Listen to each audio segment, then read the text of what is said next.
Welcome to how to replace an alternator on a Ford Explorer. This is on a 2002, but it works the same from 2002 to 2011. Here is a view from the front of the vehicle. This is the serpentine belt that goes all the way around all the components in the front of the motor. You're going to locate the alternator and the 3 bolts that contain the alternator. You'll notice that I've already removed the tube that goes from the air cleaner box over to the air intake on the motor. Sorry I did not video that. Now you're going to locate the belt tensioner. It's directly below the alternator. You will be removing the serpentine belt, and the belt tensioner is what you'll have to turn to remove it. Here's a view from under the vehicle of a long 3/8 drive breaker bar inserted into the belt tensioner. Now you will rotate the breaker bar towards the driver's side of the vehicle, and with the tension removed from the belt, you'll slip the belt off of the tensioner. This is a view from the top of the vehicle. The belt was stuck a little bit on the tensioner, so I had to remove it from the tensioner and then just pop the belt off of the alternator pulley. At this point, you'll loosen the 3 bolts that attach the alternator to the motor using a ratchet and socket. You'll remove the bolts and set them aside.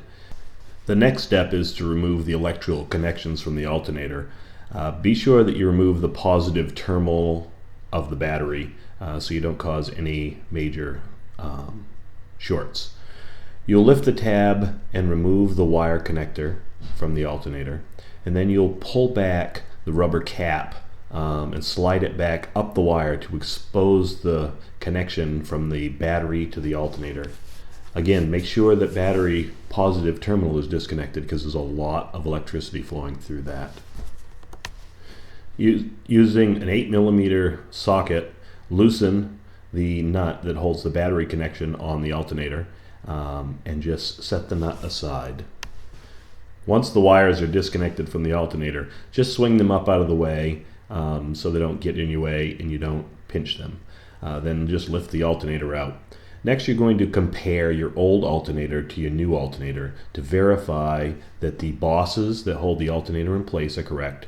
And then you're going to compare the electrical connections from the old alternator to the new alternator. At this point, if everything verifies and you've got the correct alternator, you're going to place the alternator on the mounting locations. In this case, I just plug the electrical connections in, and then I place the battery connector onto the alternator, and the new alternator comes with a new 8mm nut. So I'm putting the new nut on and tightening it down with a ratchet wrench. You don't have to tighten this very tight because the nut actually has a spring washer underneath it. If you tighten it too tight, you may break the connection on the alternator. Next, you're going to make sure that your wire mounting bracket is over the hole in the alternator, and you're going to reinstall the 3 mounting bolts that hold it to the motor. The bolts have alignment bosses on them, so when you put the bolts in and tighten them up, the alternator is fully aligned. Next, you'll slide the rubber cover over the battery connection to make sure it's totally covered, and then review the belt routing diagram that's under the hood. In this case, I am going to change the serpentine belt. If you were not going to change the belt, you would have to skip this section.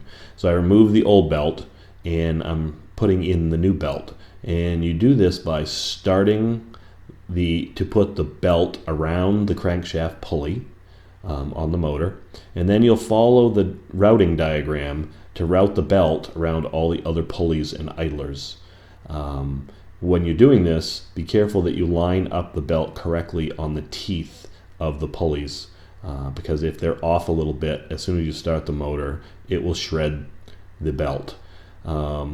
So once you've verified that they have engaged correctly in the pulleys, now it's time to climb back under the vehicle and put it around the tensioner. Make sure that you leave all the slack that's in the belt down by the tensioner. This will make it easier for you to install and make sure that all of your teeth still line up with all your pulleys. This is a view from the top of the vehicle, and there's the tensioner. And here's another view from the bottom of the vehicle.